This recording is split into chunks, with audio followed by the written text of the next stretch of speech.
Abra sua Bíblia. 2 Timóteo, capítulo 4, versículo 20. É apenas um versículo. 2 Timóteo 4 e 20. O Espírito Santo colocou essa palavra no meu coração para compartilhar contigo. Quem encontrou, diga amém. Quem não encontrou, vai aparecer aqui, não vai? Diz assim: Erasto ficou em Corinto. Quanto a Trófimo, deixei-o doente em Mileto. Repita esta pergunta comigo. Por que uns ficam e outros são deixados? Você pode se assentar. Eu quero falar neste tema, por que uns ficam e outros são deixados.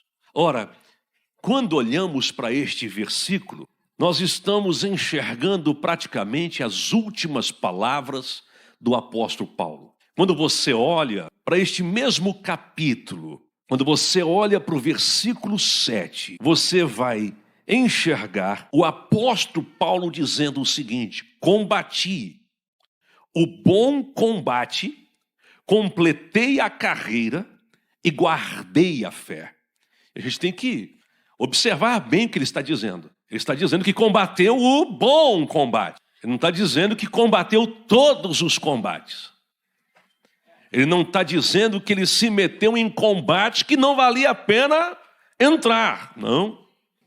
Ele diz: eu combati o bom combate. Quer dizer, a minha vida foi desenhada de tal forma que eu lutei para valer.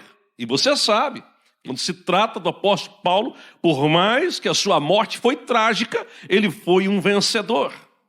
Ele diz: completei a carreira, quer dizer, não ficou nada à frente. Eu vivi com intensidade e plenitude. Cheguei nos finalmente sabendo que fiz a coisa certa. Ele diz: e guardei a fé. Quer dizer, diante das adversidades, dos embates, dos problemas, das resistências, rejeições, de gente que o desprezou, eu guardei a fé, eu não perdi a fé. Porque no Evangelho não basta começar bem, é preciso terminar bem. Tem gente que começa e não termina. Tem gente que na metade da trajetória tropeça e fica caído. Mas o apóstolo Paulo não é assim. Essas são consideradas as últimas palavras do apóstolo Paulo, um homem de Deus. Mas quando olhamos para o capítulo 4, versículo 20, nós vamos enxergar duas expressões: ficar e deixar. Ele não diz: olha, Erasto ficou e Trófimo ficou. Erasto foi deixado e Trófimo foi deixado. Não, ele coloca aqui essas duas palavras de forma singular. Ele diz: olha, um ficou e o outro foi deixado. Claro, porque ficar é diferente de deixar. Por mais que essas palavras pareçam até sinônimo, aqui elas não são. Porque se fosse, Paulo usaria a mesma palavra para ambos.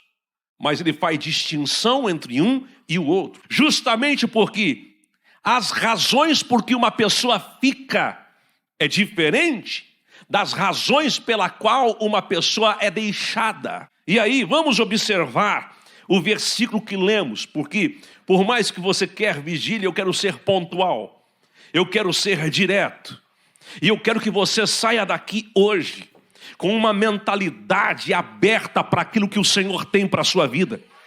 Porque esse ano de 2024 não vai ser qualquer ano na sua vida. Este será o melhor ano que você viveu até hoje. Você vai estar na presença de Deus vendo cada uma das promessas de Deus acontecerem e se tornarem realidade na sua vida. Diga: eu recebo sobre mim. E a primeira coisa que eu quero pontuar aqui nessa noite é que permanecer é o segredo. Diga: permanecer é o segredo. Quando a gente pensa em Corinto, não pensamos em qualquer lugar. Pensamos numa das igrejas mais pujantes do Novo Testamento. Uma igreja primitiva com amplo crescimento. Você vai observar no Novo Testamento duas cartas do apóstolo Paulo. Primeira carta aos Coríntios, segunda carta aos Coríntios. Paulo falando com esta igreja, diretamente com ela, você vai perceber que apesar de ser a igreja primitiva, ela não era perfeita. Porque tem gente que diz assim: ora, se a igreja dos tempos atuais fosse igual à igreja primitiva, que bênção que seria. Vai estudar a igreja primitiva para você ver os problemas que a igreja primitiva tinha. Pastor, porque no nosso tempo tem tanta fofoca, distinção, contenda, tem tanta coisa errada na igreja. Vai olhar a igreja primitiva, você vai ficar boquiaberto. O apóstolo Paulo escreve a primeira carta aos irmãos de Corinto, descendo o dedo, dizendo: ei, que negócio é esse aí? O que está acontecendo no meio da igreja? Tinha até caso de incesto. É assustador, você fica boquiaberto.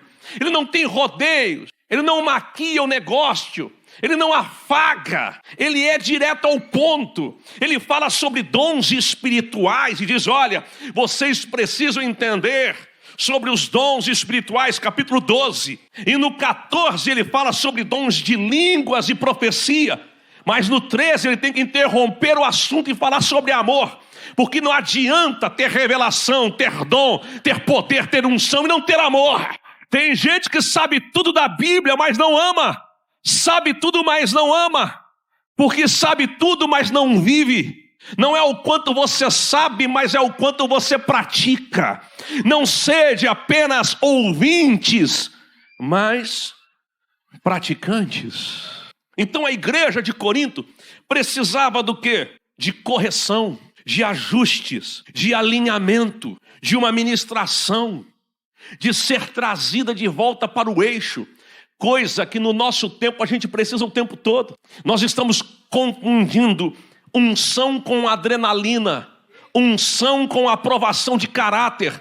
Estamos esquecendo que mais importante do quanto você flui é o quanto você carrega da presença. Estamos buscando muito o que Deus pode dar e esquecendo daquilo que Ele é. E isso não quer dizer que por mais que a presença é mais importante do que aquilo que eu posso receber, que eu não vou receber nada. Ao contrário, é uma questão de posicionamento. Mateus capítulo 6, versículo 33. Mas buscai em primeiro lugar o seu reino e a sua justiça, e as demais coisas vos serão acrescentadas. Se você priorizar Deus, fica tranquilo, não vai ter falta, vai ter fartura, não vai ter problema, vai ter resposta do céu. Deus vai te sustentar.